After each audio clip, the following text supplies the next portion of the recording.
Bangladeshis are set to vote in less than 72 hours. More than 127 million voters are eligible to cast their ballot on the 12th of February. But as D-Day draws closer, Jamaat-e-Islami's controversial remarks are under scrutiny, and women are at the center of the anger against the Islamist party. Women are being pushed to the margins in a country where women leaders like Sheikh Hasina and late Khaleda Zia used to dominate the political arena. The section of society that played an equally important role in July 2024 uprising are hitting the streets again. Torches are going up, slogans are getting louder, women are demanding rights to represent their country in politics and policies. Women are increasingly getting worried about their rights in Bangladesh, especially after Jamaat-e-Islami chief made misogynistic remarks. Last week, in a now deleted post on X, Jamaat chief said women are not fit for leadership positions. He added that women are pushed out of homes in the name of modernity and equated women leaders to prostitutes.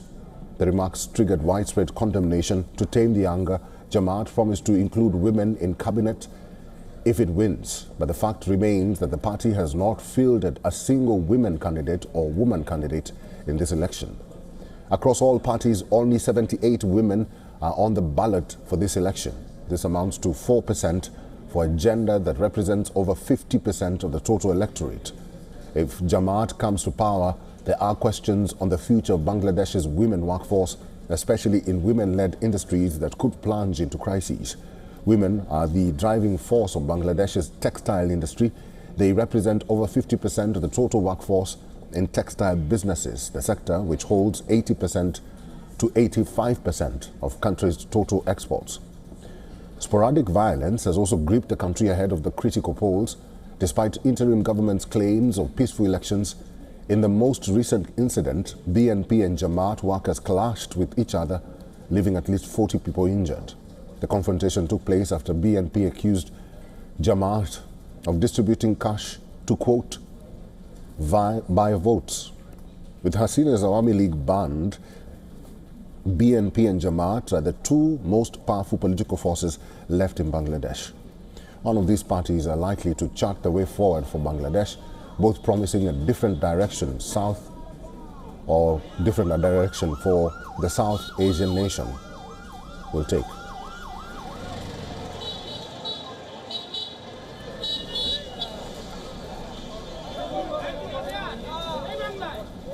Joining us now is MD Zahidur Rabi from Dhaka. Rabi, thank you for joining us at this hour. There are reports of widespread protests by women in Bangladesh against Jamaat-e-Islami. How do you see this panning out for the party? Will it dent the party's prospects? In recent days, the women rights organizations and some civil society organizations across the Bangladesh have staged protests regarding what they say as derogatory remarks by the Jamaat-e Amir Shafiqul Alam. Last night, they have staged protests with the coalition of over 60 organizations. And after the protest, they have, before that protest, there were another protest by 11 organizations, and they appealed to the Election Commission to suppress the candidacy of a few Jamaat-e-Islami candidates. Now, while these accusations and protests, they have a significant voting consensus, significant support from the organizations. As they say, protesters argue that such rhetoric undermines the dignity of nearly 24 million working women who work across Bangladesh to contribute across agriculture, education, health, industry and services.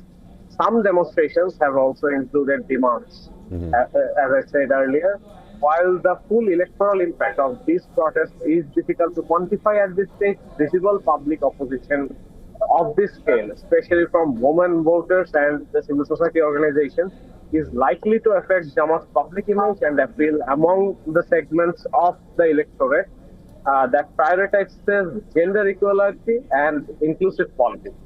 At the same time, Jamaat maintains a strong support base in its traditional constituencies, and the party has responded to criticism by disputing the accuracy of the allegations.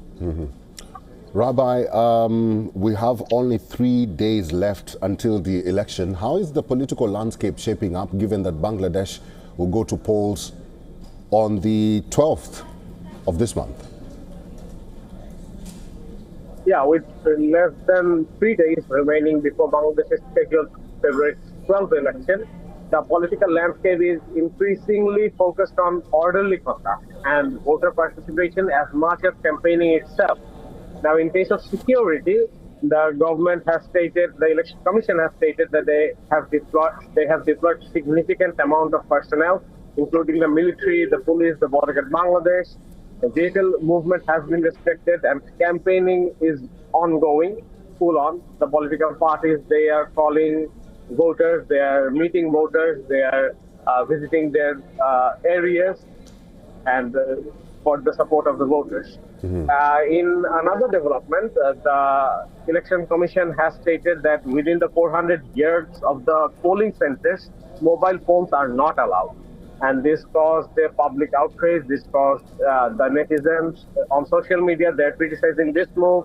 And the main convener of National Citizens Party, NCP, Nahid Islam, he has said that he will besiege the Election Commission if this rule is not revoked by the Election Commission. So this is another thing to watch out for. That's overall. The candidates will end their campaigning 48 hours before the election as per the guidelines. All right, that is our correspondent, MD Rabbi. He's in Dhaka, Bangladesh. Rabbi, good to see you. Thank you very much for talking to us today.